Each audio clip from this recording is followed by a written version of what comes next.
Que o seu dia seja abençoado com paz e clareza. Bem-vindos! Hoje a gente vai mergulhar a fundo numa ideia que, olha, pode mudar um pouco a nossa forma de enxergar a fé. A nossa fonte aqui é um trecho do capítulo 20 do livro Discipulado Começa com Contemplação, de Samuel Whitefield. E a nossa missão é investigar uma proposta um tanto radical. A de que uma das maneiras mais poderosas de contemplar a beleza de Jesus não é só no individual, sabe? Mas é olhando para as pessoas, para a comunidade de fé, para a igreja. Vamos ver como essa união, mesmo imperfeita, pode revelar algo que a jornada sozinha talvez não consiga. E é uma ideia que vai totalmente na contramão do que a gente vive hoje, né? Essa noção de espiritualidade como algo privado. Íntimo. O que o Whitefield propõe é que a revelação de Deus foi, por natureza, desenhada para ser comunitária. E isso muda tudo. Certo, vamos começar a desvendar isso então. O autor, ele não começa com teoria, não. Ele nos joga direto numa das cenas mais, dramáticas do Novo Testamento. A conversão de Saulo, que depois virou o apóstolo Paulo, lá na estrada para Damasco. A gente conhece a história, né? Uma luz do céu, ele cai, fica cego, ouve uma voz. E aí, desesperado, ele pergunta: "Quem és tu, Senhor?" E aí vem a resposta que é o centro de tudo. Exato. Eu sou Jesus, a quem tu persegues. Vamos parar um instante aqui, porque essa frase, ela é a chave de tudo. Paulo, até onde a gente sabe, nunca tinha encontrado Jesus pessoalmente. Nunca. Ele não estava perseguindo um homem. Ele estava caçando, prendendo, consentindo na morte dos cristãos. Pensa no choque que foi para ele naquele momento.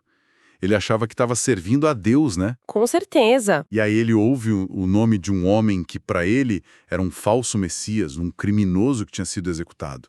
E esse homem se identifica completamente com as pessoas que ele perseguia. Completamente. Jesus não fala, eu sou o líder do povo que você persegue. Não, ele diz, eu sou Jesus a quem tu persegues. A fusão ali é total, inseparável. É uma escolha de palavras radical mesmo. É como se um ataque aos seguidores fosse um ataque direto a ele. Exato. Então, quando o autor diz que, ao encontrar o povo de Jesus, a gente encontra o próprio Jesus, é com base nesse momento. Precisamente. E isso nos leva a uma frase do autor que eu acho que captura essa atenção de uma forma perfeita. Ele diz assim, as pessoas que pertencem a Jesus são uma testemunha incompleta, mas autêntica de quem ele é. Incompleta, mas autêntica. Nossa, essas duas palavras juntas são muito fortes. São, não são? Sim, porque a parte incompleta tira um peso das nossas costas, né? A pressão da perfeição. Aham. Mas a parte autêntica nos lembra que mesmo na nossa bagunça, algo de verdadeiro de Cristo pode e deve aparecer. E essa ideia não é só do apóstolo Paulo. O autor faz uma conexão genial com um momento muito íntimo de Jesus, a oração sacerdotal lá em João capítulo 17. A noite antes da crucificação. Exatamente. Ele sabe que vai acontecer e ele abre o coração em oração ao Pai. É um momento de uma profundidade, imensa. E no meio de tudo que ele podia pedir, o que está no centro dessa oração? A unidade.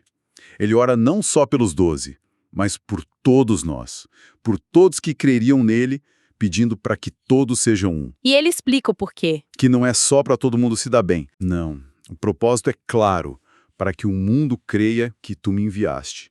Ou seja, a prova final da missão de Jesus para o mundo seria a unidade visível do seu povo. Uau! Se Jesus aposta tudo nisso, talvez a gente devesse prestar um pouco mais de atenção. Pois é.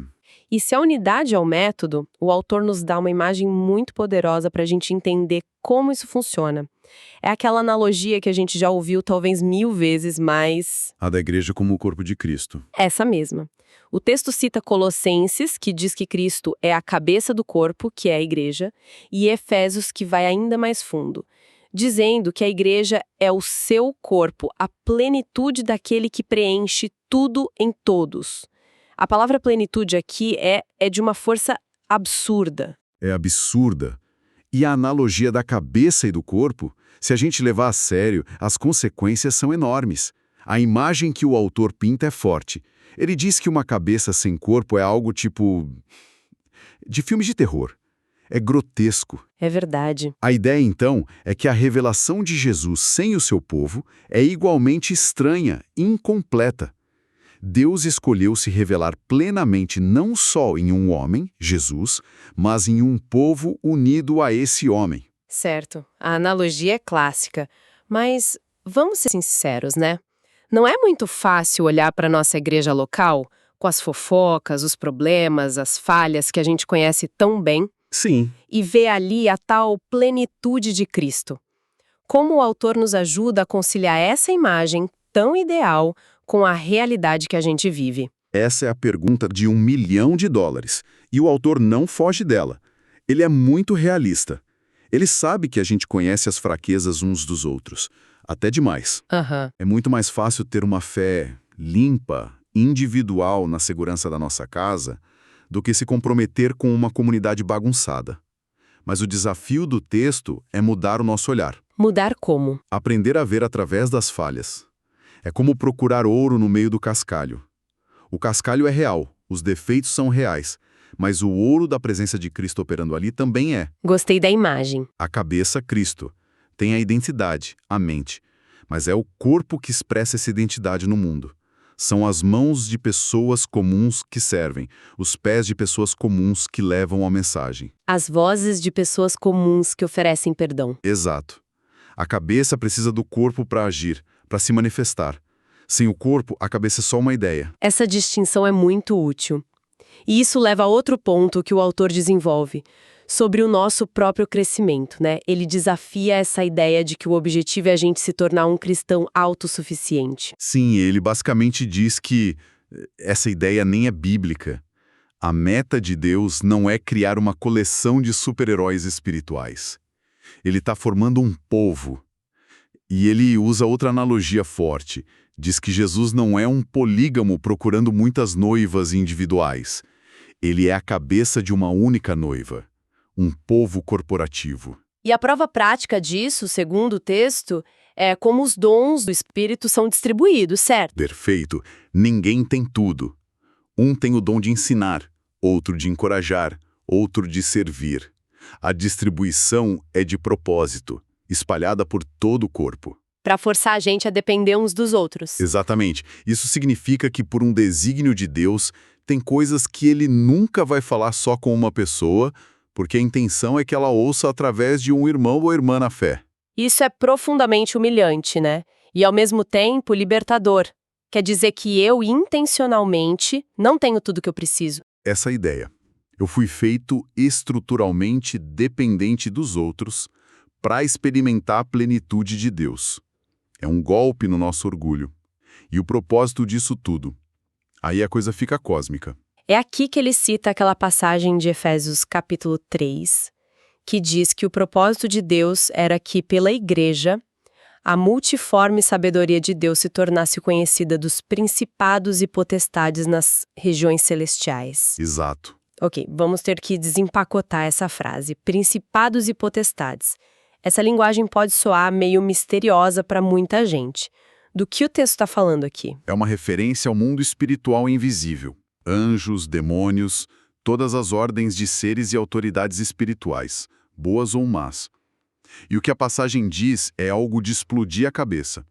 A igreja, essa comunidade de gente redimida, com toda a sua bagunça e diversidade, se torna uma espécie de teatro, uma sala de aula cósmica. Uma sala de aula pro cosmos. Pensa nisso, a forma como pessoas radicalmente diferentes aprendem a amar, a perdoar, a caminhar juntas em unidade. Isso demonstra um tipo de sabedoria divina que deixa esses poderes celestiais maravilhados. Entendi. É como se eles olhassem para a igreja e falassem: como isso é possível? Juntar essa gente era impossível, mas a sabedoria de Deus conseguiu.